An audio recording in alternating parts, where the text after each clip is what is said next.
नमस्कार, स्वागत है आपका हमारे खास कार्यक्रम 1 to 1 में। मैं हूं दीपक तिवारी। 1 to 1 में आज हमारे साथ हैं उत्तराखंड के राज्यपाल अजीज कुरैशी साहब। कुरैशी साहब, स्वागत है आपका नेटवर्क 10 में। धन्यवाद। कुरैशी साहब, आपसे जानना चाहेंगे, राज्यपाल बनने के तुरंत बाद आपने अनावश्यक जो खर्चे होते हैं उनमें कटौती करने की बात कही। कहीं ना कहीं एक अच्छी पहल थी। तो क्या आपको लगता है कि सरकार को भी इस दिशा में सोचना चाहिए ताकि जो जनता का जो पैसा है उसका सदुपयोग हो सके? देखिए, हर उस आदमी को जो भारतवासी है उसको उन कठिनाइयों से मुताल्लिक़ जानकारी रखना चाहिए जो आज हमारे सामने है। जब मैं आया तो डॉलर 55 रुपये से ज़्यादा का हो गया था, फॉरेन रिजर्व में कमी आ रही थी और अनेक कठिनाइयाँ थीं, संकट थे। हमारे सम्मानीय प्रधान, हमारे जो वित्त मंत्री हैं, उनका बयान आया कि स्थिति चिंताजनक है, अलार्मिंग नहीं है, लेकिन हर एक आदमी को अपना स्थिति बचत के लिए काम करना चाहिए। तो मैंने कोई कारनामा नहीं किया है, न कोई बहुत बड़ा मेरा कोई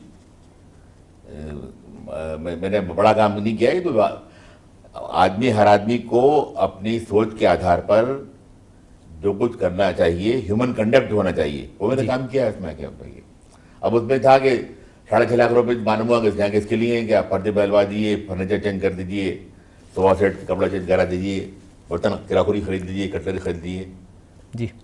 मेरे पास आए लोग कि साहब ये बजट है आपका, ये पैसे हैं, क्या कराना है आपको? तो मैंने कहा मुझे 1 रुपये भी नहीं खर्च करवाना, 1 रुपया भी खर्च नहीं करवाना मुझे, जो है यहाँ पे उससे काम चलाइए आप ये। और इस आर्थिक संकट में सोचना भी पाप है। इसमें एक चीज़ और। अच्छा, और गवर्नर चलते हैं सैलून में, हवाई जहाज में, हेलीकॉप्टर में, मैंने वो बंद कर दिया। बिल्कुल। जब मैं आया था, उत्तराखंड आया था, तो मुझसे आप ही की बिरादरी जो थी, media, print media and electronic media, उन्होंने मुझसे पूछा कि उत्तराखंड में आपकी प्रायोरिटी क्या है। मुझे मेरी पहली प्रायोरिटी ये है जी कि चारों धाम का चौमुखी विकास, ऑल राउंड डेवलपमेंट, और लाखों श्रद्धालु जो दुनिया के कोने कोने से आते हैं उनको अधिक से अधिक सुविधाएं पहुंचाई जाएं, सड़क की, पीने के पानी की, स्वास्थ्य की, सफाई यानी सैनिटेशन की, उनके ठहरने की, ये सारी सुविधाएं। आप कैसे, आपको मालूम होगा? बिल्कुल। मैंने कहा मैं खुद जाऊँगा वहाँ पे। तो साहब बोले इससे क्या होगा, हेलीकॉप्टर से जाते हैं लोग, 8 घंटे की हवाई चक्कर लगे वापस आते हैं कि। तो मैंने उनसे कहा कि मैं हेलीकॉप्टर पर आदमी नहीं हूँ, न मैं हेलीकॉप्टर से राजनीति में आया, न पैराशूट से राजनीति में आया। बिल्कुल। मैं ज़मीन से आया हूँ, अपने आगे अपने हाथ से झाड़ू दिए, सड़कों के ऊपर झाड़ू दे के अपने हाथ से फर्श बिछाया है, पट्टी बिछाई है, मंच बनाया है, खुद टांगे में बैठ के ना भाई ऐलान किया है कि आज शाम को मीटिंग होगी, और रात को वहाँ भाषण भी दिया है। बिल्कुल। तो मैंने कहा मैं तो उस पीढ़ी का आदमी हूँ। आगे आज के नेता आते हैं, हमारे युवा नेता, वो आते हैं चार्टर फ्लाइट में, हवाई जहाज से, एसी के अंदर। हम तो सारी ज़िंदगी काम करते रहे कांग्रेस सेवादल में, स्टूडेंट्स कांग्रेस में यानी विद्यार्थी कांग्रेस में जी। और यूथ कांग्रेस में। हमारे ज़माने में AC first class, air condition, फिर फर्स्ट क्लास, फिर सेकेंड क्लास, फिर इंटर क्लास और फिर थर्ड क्लास। बिल्कुल। मालूम है आपको? ये शर्नी होती थी ट्रेवल करने की। मतलब ये एयर कंडीशन, फिर फर्स्ट क्लास, फिर सेकेंड क्लास, फिर इंटर क्लास, फिर थर्ड क्लास। तो मैंने कहा कि हमने सारी ज़िंदगी स्कूल का और कॉलेज का कंसेशन लेकर जो सिंगल फेयर डबल जर्नी, यानी एक के आधा किराया लगता जाने का, उस पर सफ़र किया सारी ज़िंदगी। और सारी ज़िंदगी कभी एयर कंडीशन की बात छोड़िए, first class, second class, inter class की बात छोड़िए, हमने कभी सूरत नहीं देखी उसकी। थर्ड क्लास में सफ़र किया हमें। कभी जाने में ना स्लीपर थे, न इतना आरक्षण हुआ करता था। बिल्कुल। कभी पड़े हैं सामने टॉयलेट के, कभी ऊपर चढ़े हुए हैं, कभी खड़े हुए हैं। मतलब हमने सारी ज़िंदगी इस तरह सफ़र किया है। इसलिए मैं हेलीकॉप्टर से नहीं जाऊँगा, मैं कार से जाऊँगा, बाई रोड जाऊँगा। बिल्कुल। अनावश्यक बाई रोड जाऊँगा तो सारे सरकार के सब लोगों ने मना किया मुझको अच्छा कि नहीं आप कार से मत जाइए, इतना खतरा है, तो ये है, तो ये है बन के। मैंने कहा मैं जो सोचता हूँ करता हूँ, मैं कार से जाऊँगा। और मैं कार से गया। हमारे एडीसी बैठे, मेयर पड़ता साथ थे हमारे, 3 दिन लगे आने जाने में। लेकिन मैं साधारण जो हमारा श्रद्धालु जो व्यक्ति आता है कश्मीर से लेके कन्याकुमारी तक, और बाहर से भी आते हैं लोग, ये उनकी कठिनाइयों से व्यक्तिगत रूप से मैं वाकिफ हो गया। जानकारी मुझे मिल गई और काफ़ी कुछ मुझे शिक्षा मेरी हुई जाने के लिए वहाँ पे। अच्छा, अनावश्यक खर्चों की बात आ रही है, जी। तो अभी कुछ दिन पहले की बात है, हालांकि हमारे देश के प्रधानमंत्री ने ही बोला था कि खर्चों पे रोक लगानी चाहिए, देश के जो आर्थिक हालात हैं। आपका भी मानना है कि आपने खुद इस बात की पहल की थी, लेकिन योजना आयोग की बात करना चाहेंगे, अभी 35 लाख रुपए टॉयलेट में खर्च कर दिए तो ये बात निकली है, तो इसलिए मैंने पूछ लिया, इस पर क्या कहना चाहेंगे? अब मैं तो कुछ नहीं करता हूँ, मुझे तो उनकी वो बात याद है कि 28 रुपये बेंच मार्क है गरीब आदमी का, 32 रुपये अच्छे, मुझे तो वो बात याद है उनकी, मतलब ये 28 रुपये काफ़ी जीवन बिताने के लिए आदमी की, उससे ज़्यादा अगर कमाते और हैं 32 रुपये ज़्यादा उसका काम ही है कि ये। अब जो लोग 28 और 32 रुपये की बात करते हैं भी तो वो जवाब हो ही देंगे, मेरा कोई कमेंट नहीं है इस बात को बढ़ा के, लेकिन सुन के लगा अजीब सा मुझको, मतलब। चलिए, अच्छा, चारधाम यात्रा की हम बात करेंगे। आपने भी अभी जिक्र किया था कि आप सड़क मार्ग से पूरा यहाँ से बद्रीनाथ तक गए थे। जी। क्या आपको लगा कि, क्योंकि आपने जैसे बोला कश्मीर से लेकर कन्याकुमारी तक सभी लोग यहाँ पहुँचते हैं, श्रद्धालु दूर दूर से आते हैं, जी। रास्ते में आपने देखा सड़कों की हालत या बाकी चीज़, क्या आपको लगता है? सड़कें तो ऐसा नहीं है, मतलब सड़कें ठीक भी हैं, कहीं कहीं पेचेज में खराबी है, मतलब पेचेज खराब उसकी हैं आगे, ये नहीं। जी। पीने के पानी की दिक्कत है, मतलब ये वो पूरे तो उत्तराखंड में आपके है, मतलब आगे उसकी व्यवस्था होना चाहिए पीने के पानी की। स्वास्थ्य के बारे में जो है ना कि इस बार शायद मुझे मालूम हुआ 40 लोग मरे हैं, मतलब जाते आते में। तो हर 10-5 बल्कि मैं ख्याल हर 5 किलोमीटर पर एक स्वास्थ्य केंद्र होना चाहिए ऐसा, जहाँ के लोगों को देखभाल हो सके। बहुत से लोग मर जाते हैं ऑक्सीजन की वजह से। बिल्कुल, केदारनाथ में बहुत सारे केस ऑक्सीजन नहीं मिलता है लोगों को, ऑक्सीजन नहीं, उसका इंतजाम होना चाहिए, ऑक्सीजन का इंतजाम होना चाहिए। और डॉक्टरों को जबरी तौर से वहाँ की ड्यूटी लगानी चाहिए, मतलब बिल्कुल जो लोग पहाड़ पर रहते हैं वो भी इंसान है। बिल्कुल। हम करोड़ों रुपए खर्च करते हैं डॉक्टरों की पढ़ाई के ऊपर, एजुकेशन के ऊपर, बाई फोर्स उनको भेजना चाहिए रोटेशन में आके। डॉक्टर्स और अगर नहीं आए तो डिग्री कैंसिल करना चाहिए उनकी उठा के। सबसे जो मेडिकल की जरूरत है आगे, फिर सैनिटेशन की जरूरत है। हम ऊपर गए तो हमारी बैठे मेयर पड़ता था, उनसे मैंने कहा कि मालूम करो कि यहाँ कितने लोगों की एवरेज आमद होती है। उन्होंने बताया कमेटी के लोगों को, तो उन्होंने बताया 20,000 लोग एवरेज आते हैं यहाँ पे आके, यानी कम से कम, ज़्यादा भी आ सकते हैं यहाँ की। बिल्कुल। मैंने कहा भाई यहाँ आपके वॉशरूम की, टॉयलेट की क्या व्यवस्था है, कितने लोगों की? तो मुझे हैरत भी हुई, अफसोस भी हुआ, शौक भी हुआ। आप 100-200 आदमी की व्यवस्था है खाली, मतलब बिल्कुल। तो 200 नहीं 500 मान लीजिए आप ये, तो एवरेज 19,000-20,000 लोग जो आते हैं, तो बाकी 19,500 लोग कहाँ जाएंगे वहाँ पे आगे? जंगल में जाएंगे, पहाड़ पे जाएंगे, नदी किनारे जाएंगे।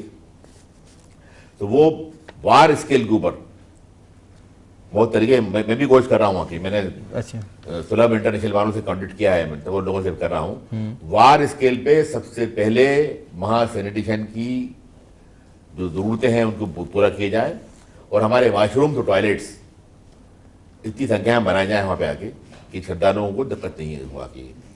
फिर सफाई बहुत ज़रूरी है वहाँ पे, सफाई का इंतजाम जो है मतलब वो बहुत ज़रूरी है, उसे करना चाहिए जी। मेडिकल डॉक्टर्स का मैंने आपसे कहा उनका इंतजाम होना चाहिए। केरोसिन मिलता था श्रद्धालुओं को, आता था, वो तकलीफ कहीं होती है उनको, कोटा कम हो गया है। कोटा कम हो गया। वो उनको जो कम से कम जो आते हैं यात्रा करने लोग, जो उनको हर 2-4-5 जो आप सरकार समझे उसको आगे, वो एक बना दे, सेंटर बना दे कि हर 5 किलोमीटर पे आप मिल जाएगा, आपको केरोसिन मिल जाएगा आपको। ये बिल्कुल ये करना चाहिए आपको भी। फिर उसके अलावा जिस तरह हमारे शहरों में है रेन बसेरा शेड बना दिए ना हमने। हाँ जिस दिन मैं गया तो -6 टेम्परेचर था वहाँ पे, था रात को। जी। तो इसे शेड बना देना चाहिए, मतलब ये हर 10-5 किलोमीटर पे आके ये 200-400 लोग वहाँ लोग रुक जाए रास्ते में, आराम कर रहने लगे आके ये मतलब ये। और सड़कें जो हैं आपकी, उसमें अधिकांश जो एरिया है वो कोई रोक नहीं, दीवार नहीं है, रेलिंग नहीं है आगे, वो होना बहुत जरूरी है वहाँ पे। इस बीच दुर्घटनाएं भी बहुत सारी हुई हैं। दुर्घटनाएं को रोकने के लिए मोटी पक्की दीवार, ये बहुत ही अच्छी ताकतवर रेलिंग वो लगाई जाए उसके ऊपर आके, ताकि खुदा ना खास्ता भगवान ने करे अगर कोई जाए भी तो उससे रुक जाए, मतलब ये होना चाहिए इसमें। इस संबंध में सरकार से आप बात करेंगे? मैं कर रहा हूँ बात, ऑलरेडी शुरू कर दी, बात कही है, इस मैंने भेज दिए हैं, भारत सरकार को भी कांटेक्ट में कर रहा हूँ जी, उनसे भी बात करूंगा, मतलब हो जाएगी। अच्छा, और दूसरी बात ये है कि मैंने बताया चीफ सेक्रेटरी को, और मैंने कहा कि भाई ये बद्री धाम और हमारा केदारनाथ ये हमारे ऐसे हैं यहाँ पे ये, और गंगोत्री, यमुनोत्री, ये किस कानून से गवर्न होते हैं? हेमकुंड साहिब भी उसमें। कोई ना कोई एक्ट होगा इनके आगे। बिल्कुल। तो मालूम है खाली 2 जगह के लिए एक्ट है, बद्रीनाथ और केदारनाथ के लिए, मतलब बाकी वो एक्ट ही नहीं है आपके, मतलब बाकी ये यहाँ कोई एक्ट ही नहीं है आपका बिल्कुल। जमनोत्री गंगोत्री के लिए। तो मैंने चीफ सेक्रेटरी को सजेस्ट किया है मैंने कि, और मैंने लिखा भी है सरकार को कि चारों धाम का एक कंबाइंड एक्ट बनाया जाए, चारों धाम के लिए एक पायलट प्रोजेक्ट बनाया जाए, चारों धाम के लिए एक डेवलपमेंट अथॉरिटी बनाई जाए। नाम आप कुछ भी दे दीजिए उसका आगे, मतलब लेकिन वो मॉनिटरिंग करे चारों धाम की, श्रद्धालुओं को अधिक से अधिक सुविधा मिले वहाँ पे, और जो वहाँ का धन इकट्ठा होता है, मतलब ये उसको प्रॉपरली रेगुलेट करें उसको। और मेरे ख्याल में हमारा जो साउथ में बहुत सी हमारे मंदिर हैं, साउथ में मंदिर हैं अपने ये, और सबसे बड़ा मंदिर क्या है वो अपने तिरुपति से अच्छा कोई नाम नहीं देखा मैंने कहीं, मतलब इंतजाम में सुधार यहाँ पर होने की बहुत गुंजाइश। तिरुपति आइडियल मान के उस तरह कानून बन जाए, उस आधार पर सारे काम किए जाए, ये मैंने सेस किया है। अच्छा, एक चीज़ और कहना चाहूँगा, धर्म की बात हम कर रहे हैं, तो अभी हरिद्वार आप गए थे, हर की पौड़ी, अब वहाँ पे जाना था आपको गंगा आरती के लिए, तो जब वहाँ पर हर की पौड़ी में नियमों का कुछ हवाला दिया गया था, आपने ही पूरा सम्मान उसका किया था। तो हालांकि शंकराचार्य जी ने और बाकी संतों ने इसका विरोध किया, बोला था कि नियम नहीं लागू होना चाहिए, सभी लोगों को वहाँ पर आने देना चाहिए। आपका इस पर क्या कहना है? देखिए, मुझे कोई शिकायत नहीं है। अगर कुछ लोगों के नियम बनाए हुए हैं और वो कहते हैं कि चले आ रहे हैं 50 साल से चले आ रहे हैं, तो मैं क्यों तोड़ूं उनको आगे? बिल्कुल। गंगा खाली धार्मिक नहीं, गंगा का ऐतिहासिक, हमारा आर्थिक, सांस्कृतिक एक बड़ा महत्व है।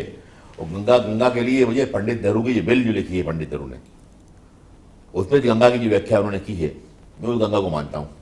अच्छा, तो गंगा मैं तो दर्शन, अच्छा नहीं बात, पहले भी बहुत गया हूँ, नहाया हूँ जाके, दर्शन किए हैं जाके, देखा है जाके आके। तो मैं तो गया था दर्शन करने के लिए वहाँ पे, और वहाँ का आशीर्वाद देने के लिए लोगों का और गंगा का खुद का भी।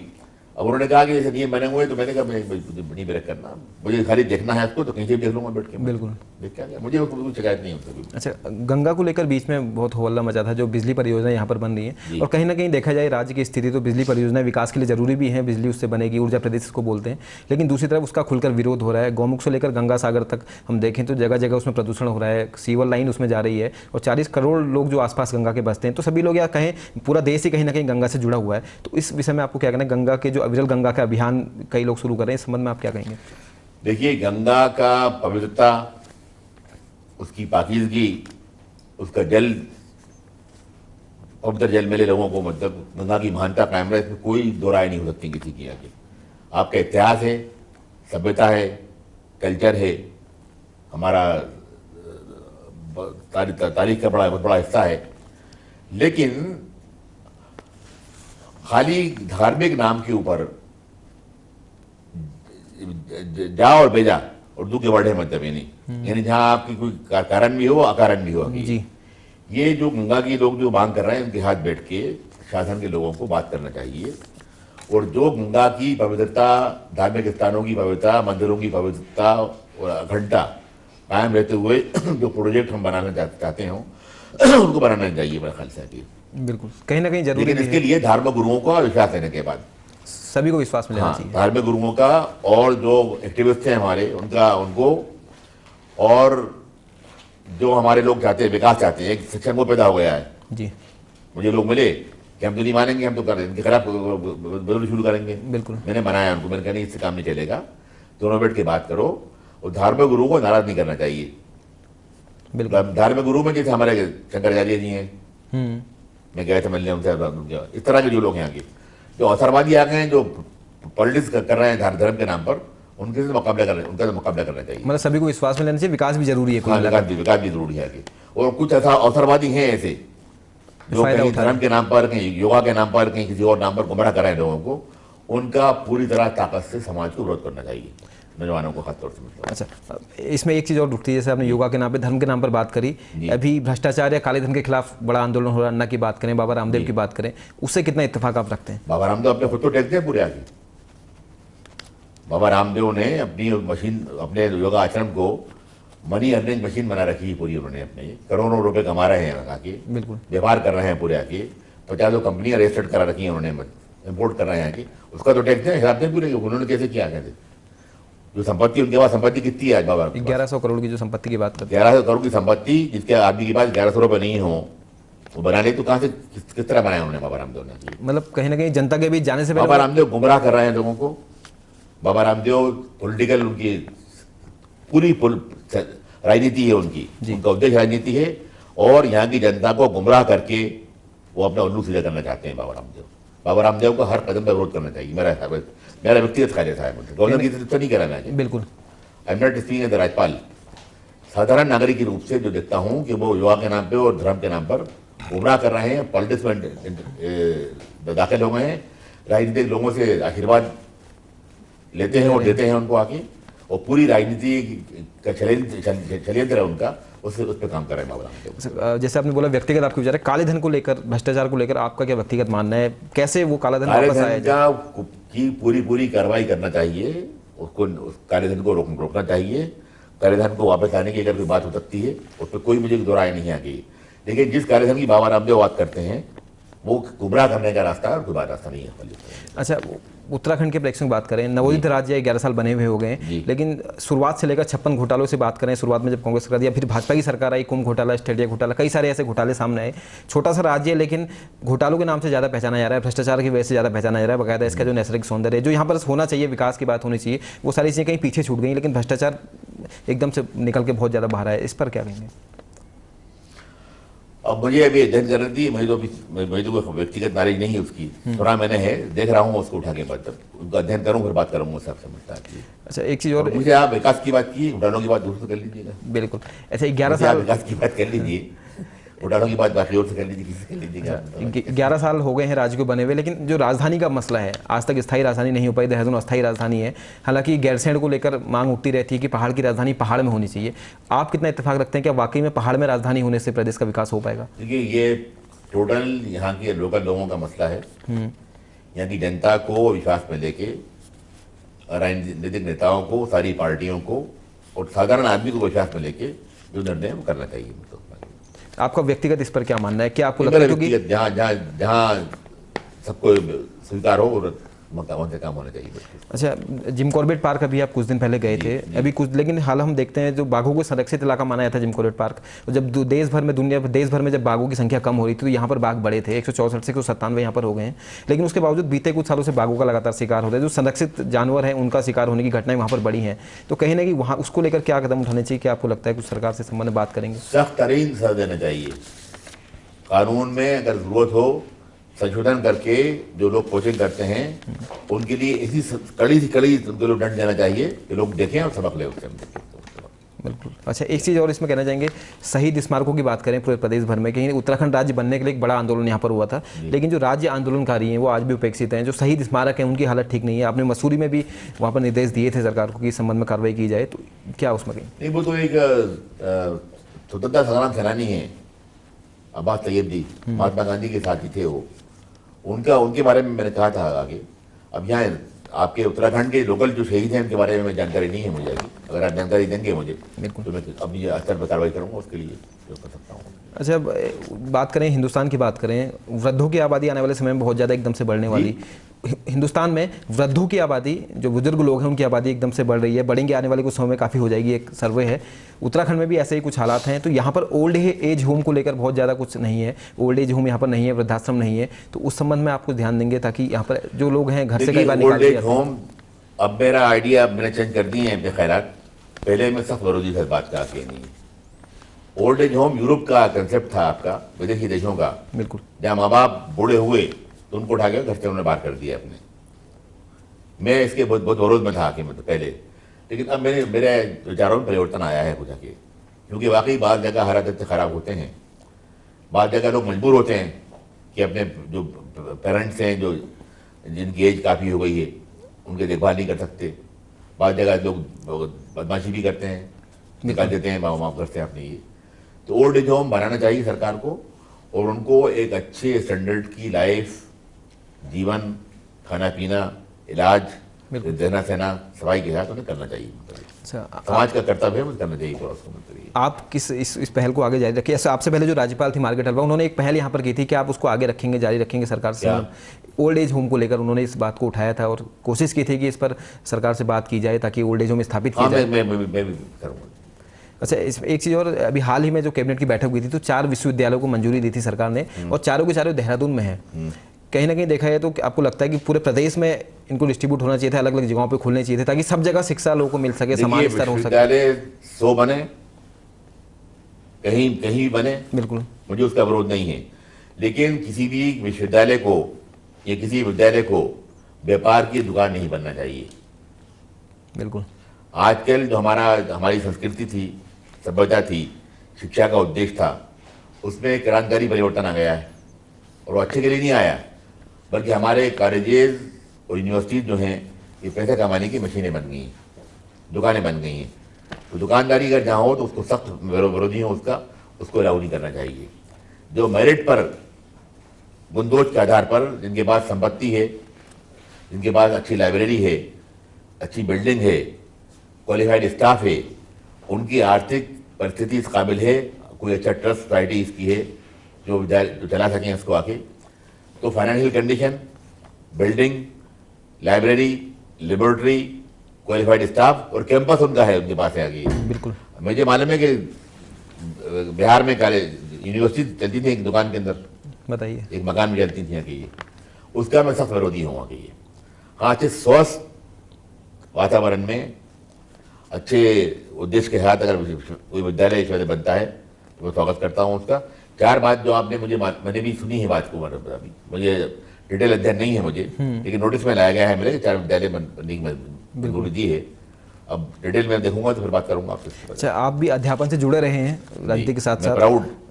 I am proud of it, मुझे अपने गौरव अपने ऊपर है, मतलब आगे। बिल्कुल। अच्छा, गढ़वाल विश्वविद्यालय है श्रीनगर में, वहाँ की बात करें तो बीते कुछ समय में लगातार वहाँ पर विवाद छाए रहे हैं, कुलपति पर या दूसरे लोगों पर भ्रष्टाचार के आरोप गया था, मैंने बात की उन लोगों से, मैंने उन लोगों से बात की है और जो लोगों ने शिकायतें की हैं उनकी मैंने जानकारी प्राप्त की है, वो मैं कार्रवाई कर रहा हूँ। मैं श्रीनगर गया था, बिल्कुल रुका था, लोगों से मिला था, बात की थी मैंने वहाँ पे। तो क्या आपको लगता है कोई ऐसा सिस्टम होना चाहिए यूनिवर्सिटीज़ में, स्कूल कॉलेजेस में, भ्रष्टाचार ना हो और ये सारी अनियमितताएं वहाँ पर ना हो, ऐसा कुछ? देखिए, इंग्लिश का एक वर्ड है ट्रांसपेरेंसी, ट्रांसपेरेंट सिस्टम होना चाहिए।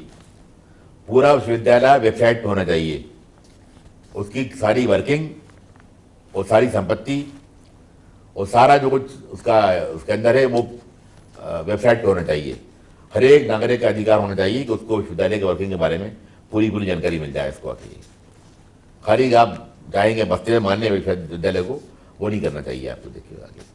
अच्छा, बात भ्रष्टाचार की चल रही, जैसे हम बात करें तो जो अन्ना लगातार बात कर रहे हैं, अन्ना हजारे की मजबूत जन लोकपाल लागू किया जाए, जो भी उनका मसौदा है, जो भी सारी चीज़ें उन्होंने पॉइंट आउट वहाँ पर की हैं, उससे आप कितने सहमत हैं कि आपको लगता है वाकई में लोकपाल आना चाहिए? देखिए, लोकपाल को आने कोई मना नहीं करता, ये तो 50 साल से चल रहा है इसका आने का, कोई ना कोई कारण।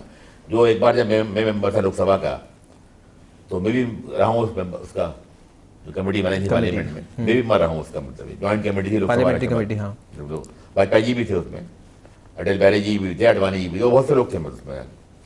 लेकिन अन्ना हजारे उनके जो साथी चाहें अगर कि पार्लियामेंट को बुलडोज करके, पार्लियामेंट का अपमान करके, पार्लियामेंट के मेंबर्स की तौहीन करके, खाली अपना एक पब्लिक गैलरी की तरफ देखकर गाली गलौज करें जी, और अपना कोई चाहे कि भगवान कहते हैं कानून बन जाए कोई पार्लियामेंट को हटा के, वो तो संभव नहीं है। नहीं, अन्ना हजारे खुद बहुत सम्मानित व्यक्ति हैं, सम्मान में करता हूँ उनका, लेकिन वो आसपास देख लें अपने गर्दन झुमा के लेफ्ट राइट, वो लोग किनके साथ जो काम कर रहे हैं।